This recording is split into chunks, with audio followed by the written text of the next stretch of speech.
Ladies and gentlemen of the press, these rules of origin set the tone for this press conference. In view of the above facts, we find it difficult to understand any leader in the sub-regional bloc who cannot draw the line between what is permissible in the trading under our respective sovereign laws and the provisions in the international protocols and treaties that we have signed or ratified as member states. We members of the Ghanaian trading community have never and will never prevent any African in our midst from trading freely in goods and services that are produced in member states, but will fiercely resist any abuse of the rules of origin by member states. If therefore, if there should be any amendment of our investment laws, here we are preferring a solution here. And I want the press to listen to this. If there should be any amendment of our investment laws regarding foreign retail trade in this country for Ghanaians to endorse, then it should be that for having signed or ratified the ECOWAS protocol and the African Continental Free Trade Area, any citizen of member states who trades in goods manufactured in their respective countries should be fully exempted from GIPC Act. This is what will bring clarity and finality to this long-standing issue. I hope you got me right here. If there should be any amendment of our investment laws regarding foreign retail trade in this country for Ghanaians to endorse, then it should be that, I'm quoting, for having signed or ratified the ECOWAS protocol and the Continental Free Trade Area, any citizen of member states who trades in goods manufactured in their respective countries should be fully exempted from GIPC Act 865. This is what will bring clarity and finality to this long-standing issue.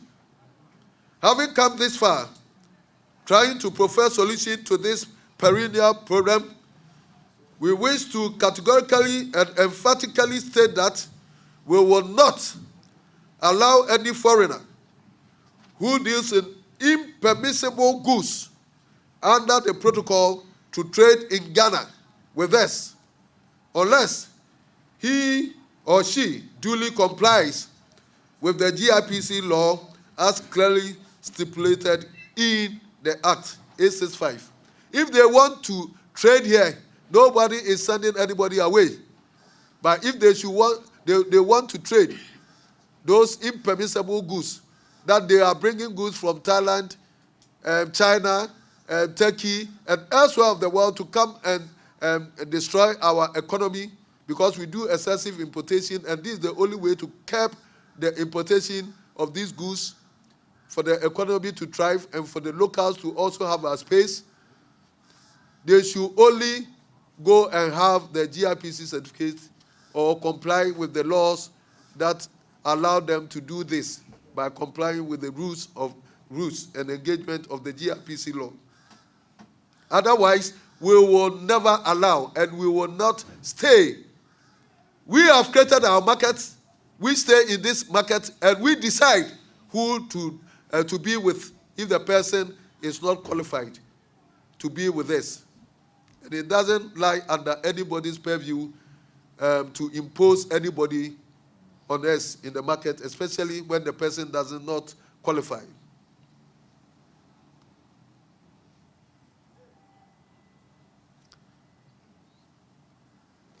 We shall also not allow any persons, or institutions that may have a perceived agenda to amend the GIPC Act to please other countries to the disadvantage of the citizens of Ghana. What all Ghanaians need to know is that this law has lived through successive parliaments and has even been enhanced in 2013, showing how very important it is.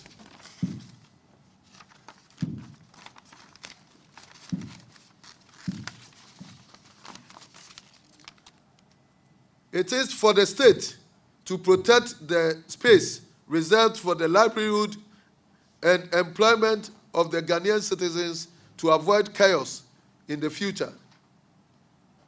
At this juncture, ladies and gentlemen, it is important for us to let the whole world to know that apart from Nigeria, no other ECOWAS member states, including Ghana, has prohibited any list of products under the ECOWAS trade liberalization schemes. So we will not accept the use of the Nigerian prohibition list as a leverage to seek amendment of our sovereign law. It is totally unjust and unacceptable and is simply bullying in every sense of the word. At this juncture, ladies and gentlemen, I want to repeat, it is important for us to let the whole world to know that apart from Nigeria, no other ECOWAS member states, including Ghana, has prohibited any list of products under the ECOWAS trade liberalization schemes, ETLS. So we will not accept the use of the Nigerian prohibition list as a leverage to seek amendment of our sovereign law. It is totally unjust, unacceptable, and simply bullish in every sense of the word. Ladies and gentlemen, it should not be said that the 8th Parliament of the 4th Republic of Ghana, under the headship of Right Honorable Aban S.K. Babin, represented themselves without any regard for the concerns of the citizens and imposed retrogressive amendment of the GIPC law to please other nations rather than Ghanaians who are losing their means of livelihood and employment. One thing that needs to be made clear is Parliament does not represent itself. Yes. It represents the people of Ghana. And in this particular case, the Ghanaian trading community. So it is our resolve that we want our Parliament to know what our needs and act accordingly.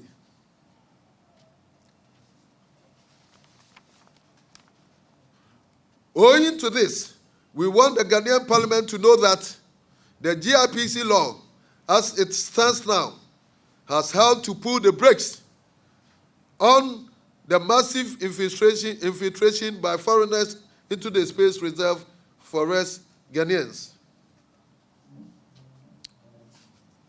Here, I want to remind the Ghanaian Parliament that when they made the law, it included the Honorable Speaker of Parliament, Honorable Babin.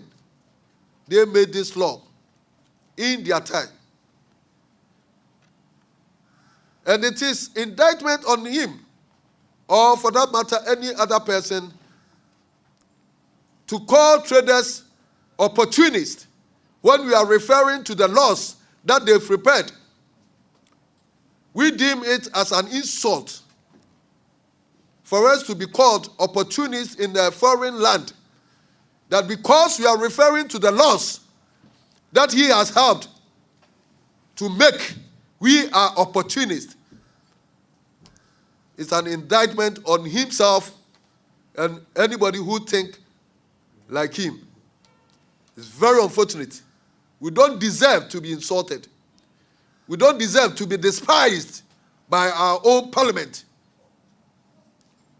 We need to have the smile that they want to put their ration to put onto other citizens of other nations. We are not even represented. We are not even consulted or talked to.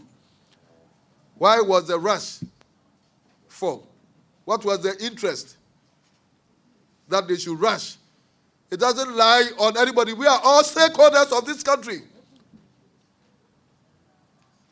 It is because of us that parliament is set. And nobody can impose anything on the people of Ghana. We are prepared to face any consequences.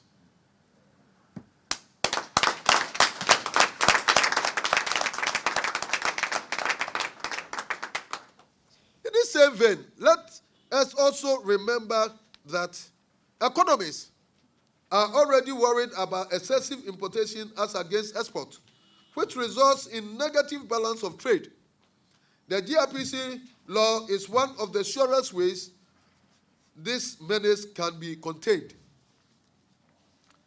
It is sad, unfortunate, pathetic, and worrying that the commanding highs of the economy that was promised us by our forebears is gradually being taken over by foreign elements which need to be stopped. It is very worrying, very disturbing, frustrating that our gold is no more in our hands and Chinese are fed upon the juiciest part of our resources.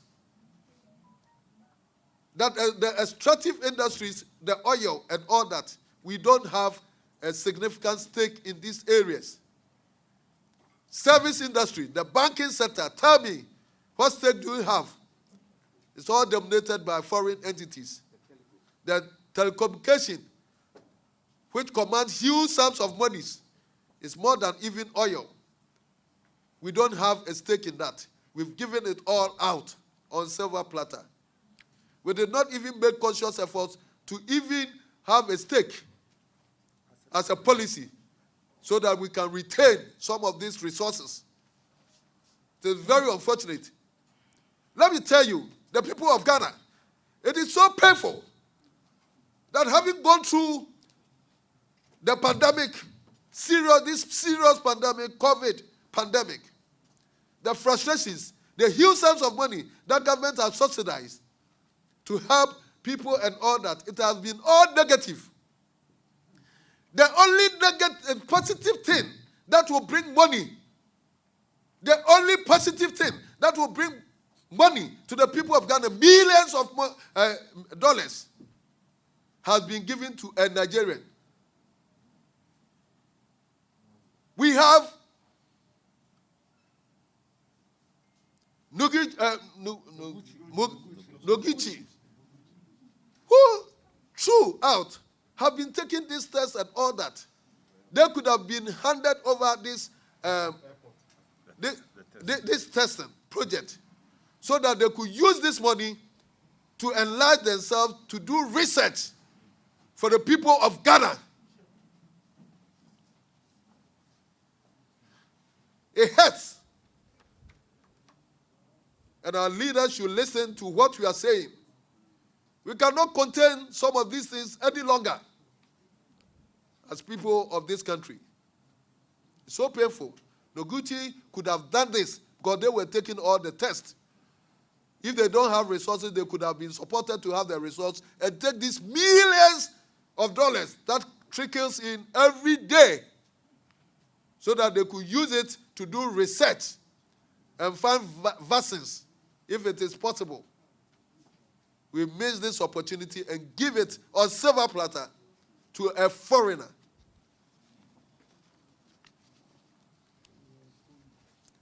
I'm not saying we hate foreigners, but we have to do the right things. And we have to love our own, especially when we have the capacity. With regard to the Ghana-Nigeria Friendship Pact, which will lead to the establishment of Ghana-Nigeria Business Council, we do not have any problem with any agreement that will enhance on our business relations relationship with any country. It is also worth knowing that we already have similar arrangements like Ghana British Chamber of Commerce, Ghana German Chamber of Commerce. We have so many of such relationship. So there's nothing wrong for us to have a business council that will go in this line. But it does not go against any sovereign law of any member state. In view of all the aforementioned, we will prepare against any eventuality if we are left with no option than to take our destiny into our own hands and protect what it is legitimately ours as a sovereign people of Ghana. Thank you very much.